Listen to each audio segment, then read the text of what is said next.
생명체의 다양성은 자연의 필수 원칙 중 하나입니다. 각기 다른 생물이 지닌 고유한 특성은 생태계 내에서 생명을 유지하고 증진시키는 데 필수적입니다. 환경 변화에 대응하는 생물의 유전적 다양성은 생명체의 적응력을 높이고 종의 생존과 진화에 결정적인 역할을 합니다. 유전자가 균일한 집단은 예상치 못한 환경 변화에 취약할 수 있으며 이는 궁극적으로 생명체의 생존에 위협이 될 수 있습니다. 반면 다양성을 가진 생물 집단은 살아남을 가능성이 훨씬 큽니다. 이러한 자연의 원칙은 사회와 조직에도 그대로 적용됩니다. 사회적, 문화적 다양성은 사회의 역동성과 창의성을 높이는 데 기여합니다. 나와 다른 사람들과의 상호작용은 새로운 아이디어와 해결책을 생성하며 이는 조직의 혁신과 발전을 촉진합니다.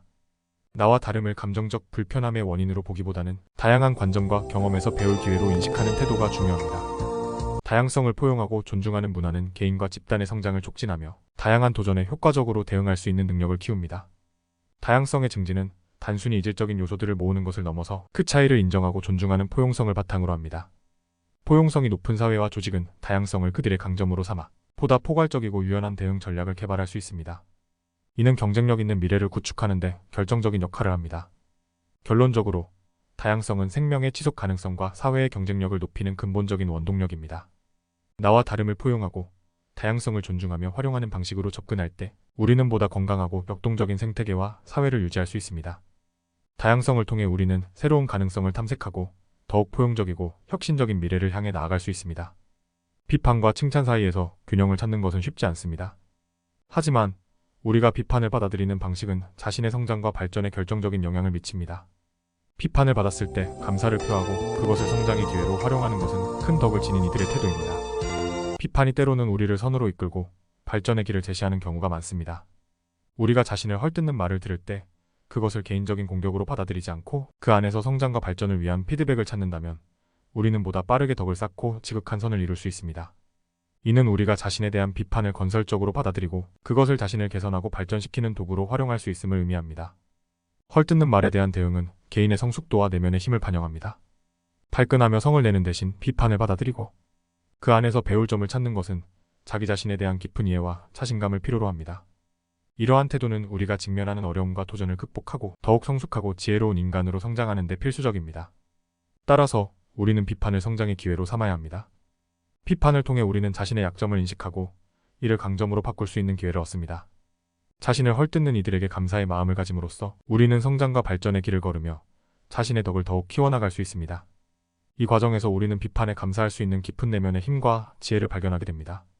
비판을 받아들이고 그것을 자신의 성장을 위한 촉매로 사용하는 것이야말로 진정한 감사의 미덕입니다.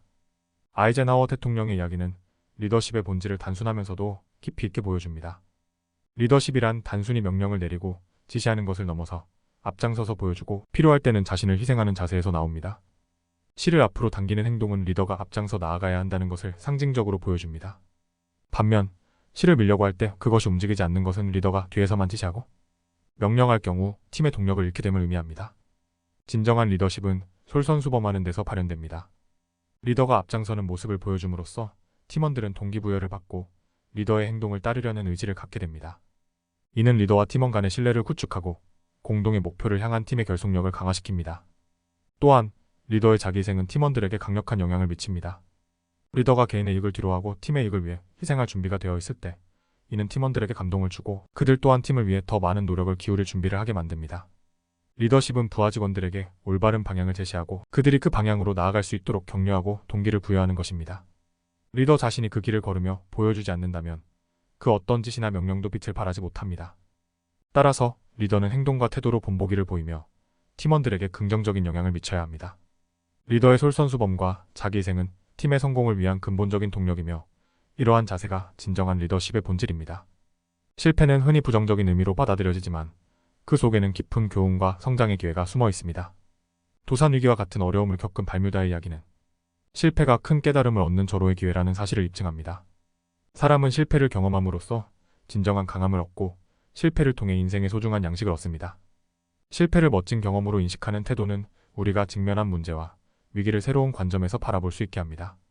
실패는 성공으로 가는 길목에서 우리가 더 큰 공부를 하고 더 나은 사람이 되기 위해 필요한 단계입니다.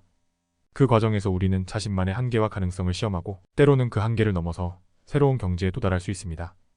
중요한 것은 실패를 경험한 후 그것에서 얻은 교훈을 실제로 적용하는 것입니다.